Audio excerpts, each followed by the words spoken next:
Hi, welcome to this edition of Furry Hats, Guns, and Unicorns. Today I'm going to just very quickly touch over a issue that is very common with a lot of new shooters. As you know, because of the coronavirus, we have a lot of new gun owners. In some states, a lot of the public ranges are still open and they're still doing concealed carry permits. So we also have a lot of new concealed carry gun owners. The problem I'm going to be discussing is one that applies both to in-waist holsters,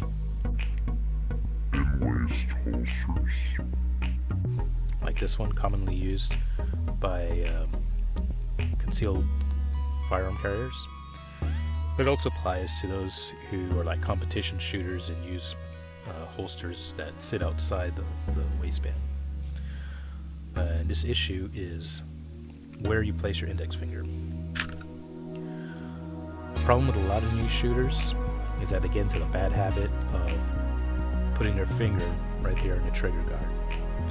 And this is also a habit that I've noticed with including myself when I first got into pistol shooting, that a lot of us ex-military guys who don't have a lot of experience or didn't have a lot of experience with pistols in the military, a lot of us are trained to put our fingers on the trigger guard of the either the M16 or the M4, or some of the really old guys, the M14.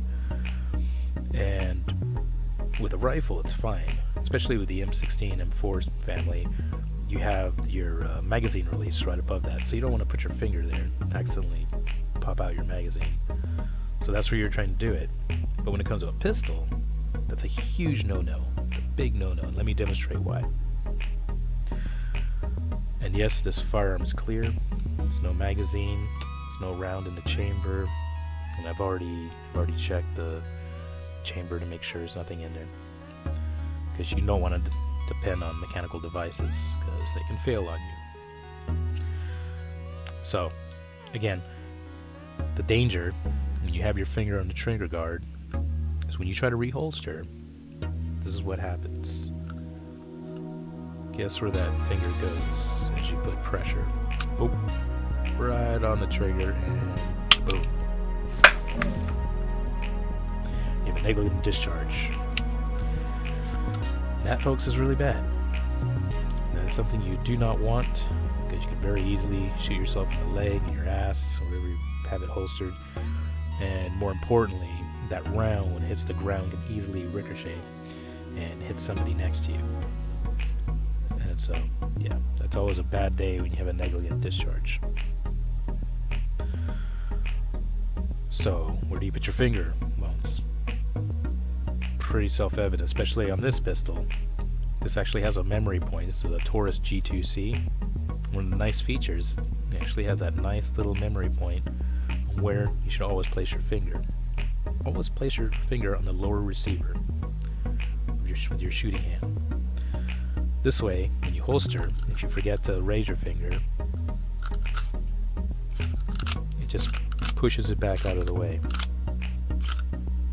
You know, it's not a big deal. But also try to get in the habit of raising your finger as you holster.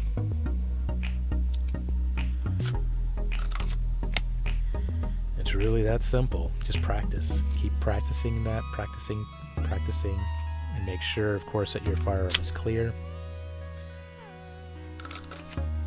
But as long as you keep doing that, then you'll stay safe. And again, this is especially important for those of you that conceal carrying and you have a round in that chamber. For those of you that do Israeli carry and don't keep a round in the chamber, it doesn't matter. Still do it. It's just always good to get in the habit of not putting your finger there on that trigger. Well, that's all I got for you guys today. And until then, stay safe. And and one last thing. I just wanted to give a big shout out to my buddy Sapper Gentleman. He's also ex-Army like I am, and also a former member of the Army Corps of Engineers, SAONs. So please check out his channel. He's way more knowledgeable on firearms than I am. He's got a lot more experience on every type of firearm, and he's a really good source of knowledge on especially cowboy action shooting, old west type firearms like lever actions and single actions and all that. But he's also just knowledgeable on just about any kind of firearm. And he's a funny guy, great guy. Highly recommend him. So I'll put a link to his channel in the subscription and description. But speaking of subscriptions, if you haven't subscribed, please do. And if you like my channel and want to support me so I can get some better equipment, proper green screen and all that, please subscribe to my Patreon account and help a brother out. Alright, but until then, hope you all have a great day and stay safe.